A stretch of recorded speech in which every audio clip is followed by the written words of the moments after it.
Bosco, comrade. Bosco, we are here. Bosco, we are here. Talk to Bosco. See your guys. No, we are here, sir. Gentlemen, take us in a nutshell.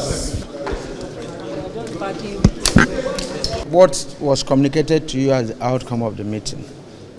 You know, as far as Labour is concerned, we didn't have a consensus in this meeting. Is that okay? Are you still going to stand on the fact that they should actually go back to status quo? That's the principle of negotiation.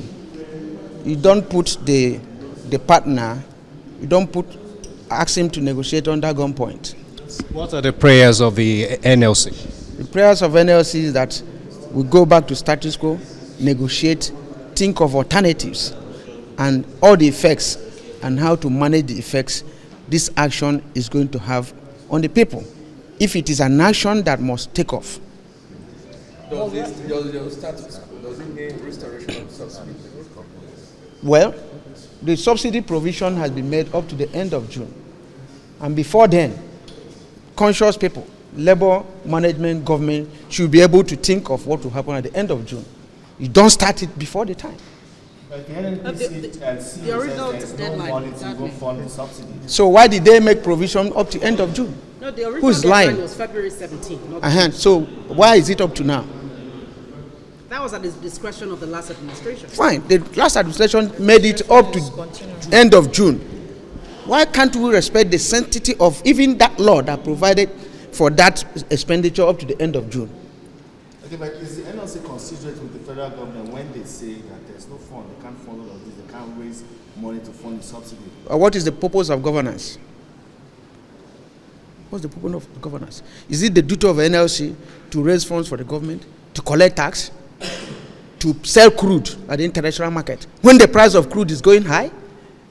And the government that is a major exporter of a crude product is telling him there's no money. Other countries that are in the same scenario are eating fat. Mr. President, do you think it's realistic to continue payment of subsidy? Why do you keep on hammering on subsidy? What do you understand by subsidy? Has anybody explained to you the meaning of subsidy? What did they say is subsidy? Is there any country, even in the US, there's subsidy on wheat products? Is there any country that does not subsidize living of people, even if it's by providing public transportation? Well, those are issues we are looking at. If you're a major, producer of crude, and you refine abroad, you carry the crude abroad and refine and bring it, definitely there will be difference in the price, and that's what they are paying. If your fathers establish a refinery, and that refinery dies in your hands, and you are now refining abroad, you ask yourself some questions. We have refineries, Kaduna, Warri, Sapele, Port Harcourt. Why are they not functioning? That we have to go and refine abroad. The transportation money, the refining cost at international price or rate, and we bring it back here. And the same government pays the difference in cost of what it is here and what it's internationally. That's the subsidy they are telling you about. But what happens if the government says they cannot return to status? You are still talking in the sense of in the state of dictatorship. What will happen if this said? It's not all about conversation. It's not democratic way. If you say this thing is happening this way and you are engaged in discussion, if what happens there is take it or leave it, which doesn't have any space in the current dispensation. It's all about the people. The people matter. If they say, this is the project you are bringing, you are removing subsidy, you have been spending money for this friends. Remember 2011, we were here, this compound, and we agree on some principles. Repair our refineries, to start operation latest by December last year. They were not done. We agreed on issue of CNG. The CNG product is eco-friendly and is cheaper than the PMS they are selling now. And some people say they can convert within 3 months. If we have done all these things, what will you be calling subsidy? The Dangote refinery is there to be producing. If any of these refineries are producing, we won't have all this challenge we are having today. That's the language of labor. Now, will anybody increase their salary by 300%? with what has happened now. This question is going to come to the basics as of today. Transportation has gone beyond that. I don't know what they're paying you, but you cannot, it's not enough for your transportation. That's what we are saying. It's not because there is any a dogma on subsidy. No, but we should converse in a free environment and atmosphere and arrive. If we agree for a meeting by 2 today, and in the morning, you come out with price modulation. How can you fix price in a deregulated market? If you are talking of deregulation in the classical sense of it, it has to be determined by market forces. What I buy, I sell. But by the time you now dictate the prices, this amount. Now what is happening? Is that deregulation? But that was just NNPC's price. They didn't dictate to other independent marketers. So which other are the marketers? We haven't seen other prices yet. Which are the marketers? Which are the sole importers of this product? Who are the other marketers? So my colleague will have a lot to tell you guys.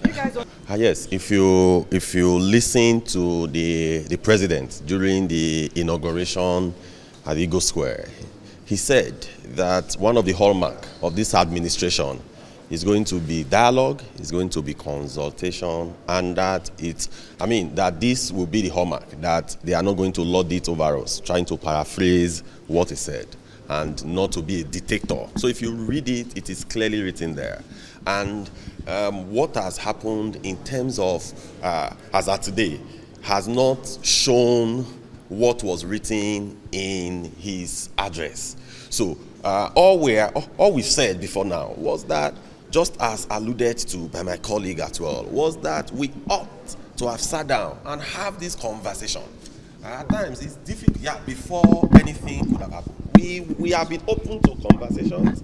We started it in 2021, and somewhat part of 2022. But at the end of the day, they told us that they were not removing subsidy. So there was no conversation whatsoever. So for over a year, there wasn't formal engagements and formal meetings. And because there were informal engagements and meetings, that is why we found ourselves here today. If we had met before now, we could have proposed a lot of things. Just as the CNG has said, we have experts in our midst who could have profiled some solutions on even the CNG, how it could be done faster, what are the things that could be, because our own is how do we protect the Nigerian workforce. So it is not about grandstanding, it is not, but it's just about how do we protect the workforce. So for us, clearly we have stated in the meeting today that let's status quo ante remain, why we go back, have conversations with our principals, because the workers are clearly our principals. So we'll go back and have conversations with them. Then after the conversation, then we'll reconvene again and have some further discussion. But we hope that day as well, we will reverse back to status quo ante. Well, you were speaking with the federal government on the 800 million palliative. What was the conclusion about? So there is nothing that has been concluded. That is why we are reconvening. So there was nothing that was concluded. So that is why we will reconvene again. So we'll still start buying fuel at the rate of 537. Status quo ante. So when you Google it, you get the meaning clearly. So, okay. Thank you.